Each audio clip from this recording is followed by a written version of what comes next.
नमस्कार प्रेक्षकांनो, कमळी कमळी या मालिकेच्या जबरदस्त भागात आपण पाहणार आहोत. खूपच इंटरेस्टिंग आणि खूपच खतरनाक असा ट्विस्ट आपल्याला पाहायला भेटणार आहे. ते म्हणजे चक्क आता कामिनीचा डाव मात्र तिच्यावरतीच उलटताना आपण पाहणार आहोत. कारण इकडे कामिनीने मात्र मुद्दाम आता कमळीच्या बॅगमधली चिठ्ठी तर बदललेली असते आणि त्याचमुळे आता तिचा डाव तिच्यावरच उलटलाय आणि आपण पाहतो इथे मात्र चक्क आता गौरी आणि राजन कायमचे एकत्र येणार आहेत. आता हे सगळं कसं होणार आहे, काय घडणार आहे, हे सगळं आपण पुढे पाहणार आहोत. त्यासाठी व्हिडिओ शेवटपर्यंत पाहत राहा. चला तर प्रेक्षकांनो, नक्की पुढे काय होत आहे, काय घडतंय, सगळं आपण पाहूयात. तर प्रेक्षकांनो, इकडे मात्र आता राजन चक्क गौरीने सांगितल्यामुळे पूर्णपणे आता दारूच्या आहारी गेलेला आहे आणि सतत दारू पित असतो आणि कंटिन्यू तो नशेमध्ये असतो. आता या सगळ्यांचाच गैरफायदा घ्यायचा ठरवलाय, तो म्हणजे कामिनीने आणि अनिकाने. कारण अनिकाला तर काही करून हा राजन या जगात नकोय, तो मरायला पाहिजे असं त्यांचा पूर्णपणे प्रयत्न असतो. आता यातच त्यांचा दुसरा एक प्रयत्न फेल झालेला आहे, ते म्हणजे चक्क गोट्यांवरून राजनला पाडायचं आणि त्याचा जीव घ्यायचा. आता हे सगळा प्लॅन कमळीमुळे त्यांचा फसलेला आहे. कारण कमळीने मात्र ऐनवेळी येऊन त्या गोट्या सगळ्या उचललेल्या असतात आणि मग काय, राजन मात्र बरोबर तिथे सावरलेला आहे. आता प्रेक्षकांनो, दुसरीकडे मात्र इकडे ही गौरीला समजलंय की सगळं आपल्यामुळे झालंय, आपल्यामुळे राजन एवढा दारूच्या आहारी गेलाय, या सगळ्याला आपण कारणीभूत आहात. त्यामुळे गौरीला गिल्ट तर आलंच आहे. आता त्याचमुळे मात्र ती आता तिची चूक सुधारायची ठरवते, पण तिला समजत नाही आता हे सगळं कसं करू, मी काय करू. तेवढ्यात आता सगळ्यातून त्याला बाहेर तर काढायचंय, पण त्यातच कमळी सुद्धा आता ऋषीच्या घरी आलेली असते आणि या संधीचा फायदा उचलते. आणि मग काय, कमळीचं मात्र लक्ष नसताना हळूच हळूच कमळीच्या बॅग उघडते आणि त्यामध्ये चिठ्ठी लपवून ठेवते. आता त्या चिठ्ठीवरती मात्र मोठ्या अक्षरात गौरी असं लिहिलेलं असतं, गौरी. आणि मग काय, इकडे आता चक्क सरूला वाटत असतं की खरंच आता यावरती गौरी नाव वाचून मात्र कमळी ही चिठ्ठी उघडणार आणि मग काय, ती चिठ्ठी आता ती राजनला नेऊ देणार. आता इकडे कमळीचं ट्युशन संपल्यानंतर निंगी आणि कमळी दोघी दोघी आता महाजनांच्या घरी आलेले असतात. पण आतमध्ये जास्त शांतता बघून त्यांनाही धक्का बसतो. एवढी शांतता कशी काय? आतमध्ये जात असतानाच अचानक त्यांना कमळीच्या पायाजवळ गोट्या पडलेल्या दिसतात आणि मग काय, कमळी मात्र खाली पडते. निंगी आता सावरते तिला, म्हणते काय ग कमळे, जरा बघून चालत जा ना, नीट बघून चालत जा. तेव्हा कमळी म्हणत असते, निंगे अगं पाय माझा घसरला आणि पडले. पण इथे निंगी मात्र आता कमळीलाच ओरडू लागते, म्हणत असते अगं दुसऱ्यांचा इतका विचार करतेस ना, ते पहिलं बंद कर, नाहीतर स्वतःचा विचार करायच्या नादात दुसऱ्याचा विचार करायच्या नादात स्वतःला मात्र पार विसरूनच गेलीस. अगं स्वतःकडे बघ एकदा, काय स्वतःची अवस्था करून घेतलीस. इकडे निंगीला मात्र कमळीची काळजी वाटू लागली, कारण कमळी सध्या वागतेच तसं. कारण तिला राजनचं वागणं मात्र खूप त्रासदायक वाटतंय. तिला काही करून राजनला या सगळ्यातून बाहेर काढायचंय. पण इकडे इकडे मात्र आता ते कमळी पडलेली असते, तेवढ्यात तिथे कामिनी येते आणि मग काय, इकडे कामिनी खोटी सिंपती दाखवू लागते, म्हणत असते काय ग, काय म्हणजे खरंच तुला लागलं तर नाही ना. आता हे कमळी पडलेली आणि चक्क त्यावरती एवढ्या काळजीने कामिनी विचारते, काय ग तू कशी पडलीस, तुला लागलं तर नाही ना. यामुळे मात्र निंगीला संशय येऊ लागतो. म्हणत काय, आणि कडूआजी तुम्ही चक्क कमळीला विचारताय की तू पडलीस कशी, तुला लागले का खरंच. आज इकडे सूर्य कुठून उगवला म्हणायचं, पश्चिमेकडून की काय. पण इथे मात्र कामिनी म्हणत असते, निंगे तुझं पण ना, अगं प्रत्येक वेळेस असा अविश्वास कसा दाखवतेस. आणि खरंच मी ना मनापासून विचारते, खरंच तिला काही लागलं तर नाही ना. पण प्रेक्षकांनो, इथे मात्र आता सगळ्यांमध्ये काहीतरी निंगीला गडबड वाटते आणि निंगी बोलू लागते, कडूआजी तुम्हाला आमच्या कमळीची काळजी करण्याची काही गरज नाही. आणि अजून निंगी तिच्याजवळ आहे आणि ही निंगी जोपर्यंत जिवंत आहे ना, तोपर्यंत कमळीची काळजी कोणीही करू नका. आणि मग काय, कमळीला आधार देते आणि आतमध्ये घेऊन जाते. त्यामध्ये प्रेक्षकांनो आता इकडे राजनचं वेगळंच चाललेलं असतं. राजन मात्र पूर्णपणे दारूच्या आहारी गेलाय, त्यामुळे एवढा काय नशेमध्ये आणि त्यात अनिका त्याला घेऊन आलेली असते. दुसरीकडे मात्र आता ज्यावेळेस कमळी तिथून निघून जाते त्यावेळेस मात्र बॅगेतली चिठ्ठी तिथेच पडते. आता ती चिठ्ठी गौरीने लिहिलेली असते आणि ती खाली पडली म्हणल्यावर काय, कामिनीची नजर मात्र बरोबर त्या चिठ्ठीवरती जाते आणि ती हळूच ती चिठ्ठी उचलते आणि बाजूला घेऊन उघडून बघते.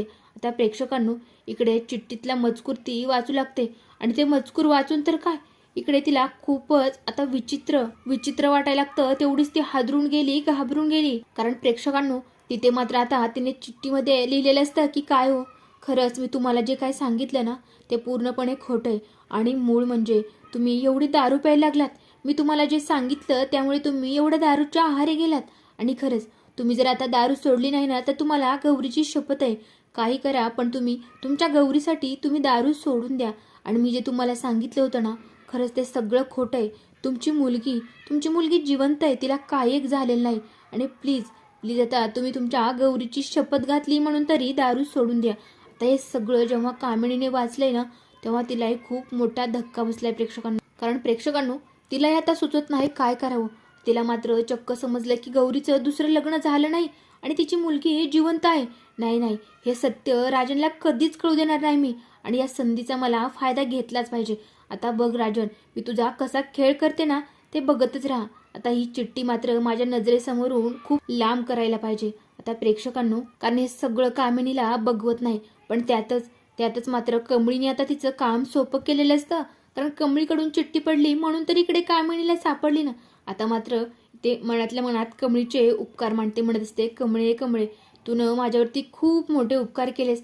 अगं बघ ना, आता चक्क राजन आणि गौरी या दोघांची भेट झाली होती आणि चक्क गौरीने ह्या राजनला चिठ्ठी पाठवली आणि तीही तुझ्याकडे. आणि तीच चिठ्ठी माझ्या हाती लागावी.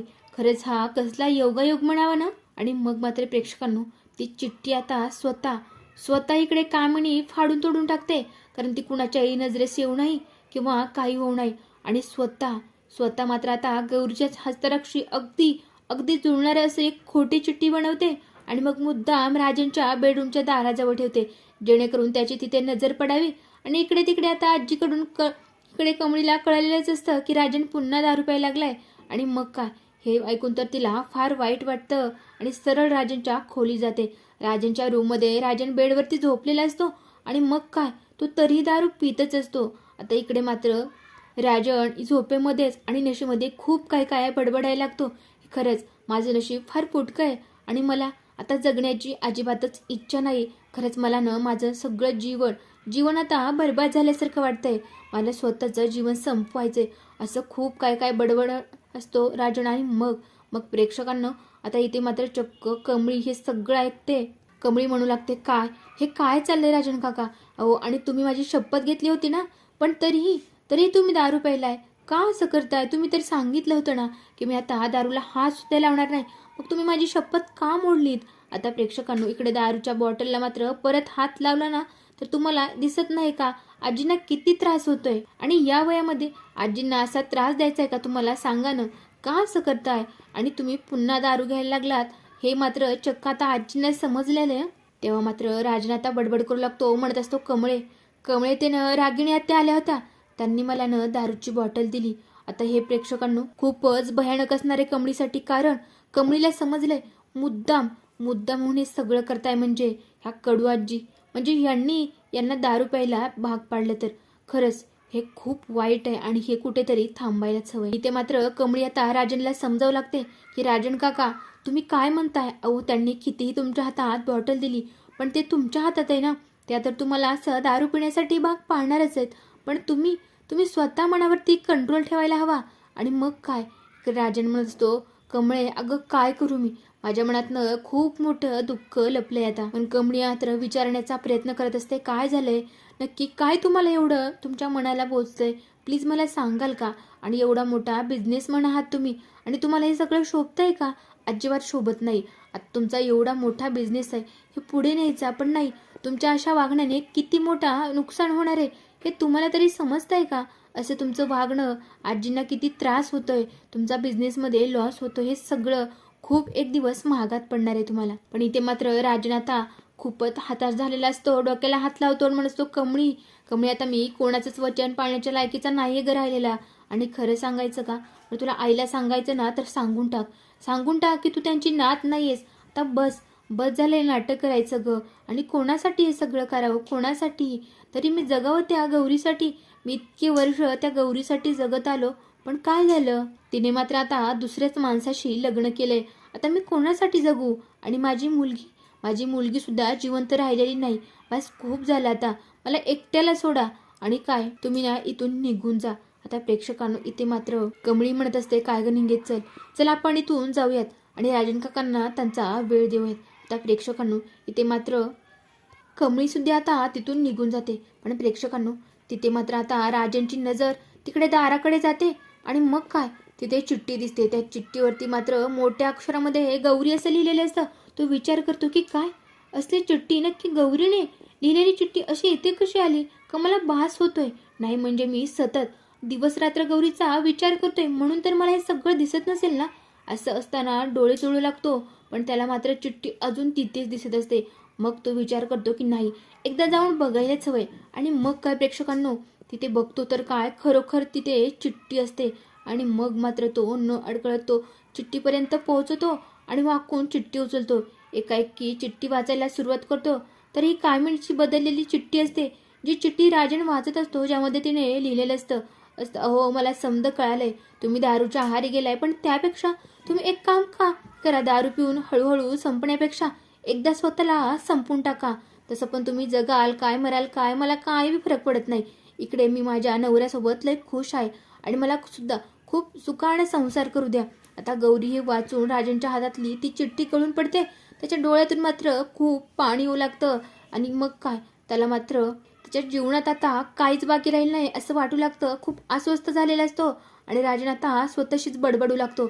वेड्यासारखा हसू लागतो. मध्येच रडत असतो. मध्येच गौरीचा आता तिरस्कार करायला लागतो की तुझा माझ्यावर इतका राग आहे. मी चुकलो मला मान्य आहे मी भयंकर चुका केल्यात पण काय ग माझ्या मरणाची वाट बघतेस. खरंच मी इतका वाईट आहे का आणि मी मरावं असं तुला वाटतंय का. ठीक आहे जर गौरीची हीच इच्छा असेल ना तर मी जाईन मरून. आणि आता प्रेक्षकांनो का क्षणाचाही विचार न करता आता सुखाचा संसार चालू ना तुझा.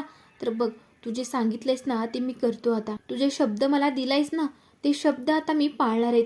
तुझ्यासाठी मी देहत्याग करायला सुद्धा तयार आहे. आणि मग काय प्रेक्षकांनो इकडे राजन मात्र आता भयानक शांत बसलेला असतो. त्याला समजत नसतं नक्की काय करायचं. एकदम सुन्न झालेला असतो.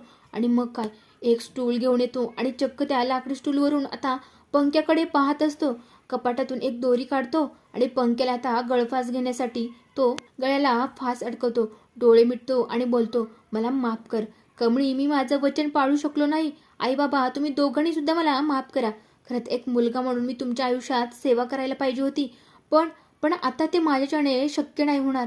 गौरी तू सुद्धा सुखाने संसार कर आणि कारण माझ्या आता आयुष्य संपलंय. आता प्रेक्षकांनो इकडे मात्र राजनची खूपच भयानक अवस्था झालेली. राजन मात्र स्वतःशीच फुटफुटायला लागतो की खरंच आता न मला किंवा कोणाला इतर कोणालाही आता माझी काही गरज लागलेली नाही. आता प्रेक्षकांनो इथे मात्र चक्क राजन मरण्याचा विचार करतच असतो. आता प्रेक्षकांनो इथे मात्र जेव्हा इकडे राजन आता जीव देणारच असतो तेव्हा मात्र तिकडे गौरीला खूपच अस्वस्थ वाटू लागलेलं असतं. तिच्या मनामध्ये खूपच घालमेल चालू झालेली असते की नक्की काय झालं असेल.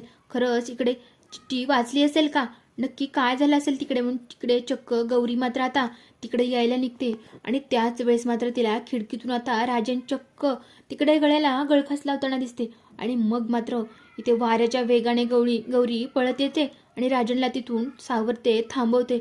आणि मग काय राजनही आता हमसून रडायला लागतो आणि म्हणत असतो काय ग का माझ्याशी असं वागलीस तू का हे सगळं असं केलंस. तेव्हा मात्र गौरी त्याला समजावते म्हणत असते प्लीज तुम्ही शांत व्हा. मी काय तुमच्याशी बोललोय ना ते सगळं खोटं होतं. आपली मुलगी सुद्धा जिवंत आहे आणि मी सुद्धा दुसरं लग्न केलेलं नाही. पण तुम्ही प्लीज हे सगळं सोडा. तुम्ही दारू प्यायची बंद करा. आता हे सगळा गोंधळ ऐकून मात्र तिथे आजी आणि कमळी आलेले असतात. आता त्यांनाही समोरचं दृश्य बघून मात्र खूपच मोठा धक्का बसलाय प्रेक्षकांनो. कारण समोर चक्क आता इकडे गौरी आलेली. कारण हे कोणालाही याच्यावरती विश्वासच बसत नाही. कारण चक्क गौरी इथे आलेली. आता कमळी तर तिच्या डोळ्यांवरती विश्वास बसत नाही प्रेक्षकांनो. आता पुढे नक्कीच काय होणार आहे हे पाहणं मात्र खूपच इंटरेस्टिंग असणार आहे. आता अशाच मालिकांचे नवनवीन अपडेट्स पाहण्यासाठी आपल्या चॅनलशी कनेक्ट राहा आणि व्हिडिओला मात्र लाईक करा अजिबात विसरू नका.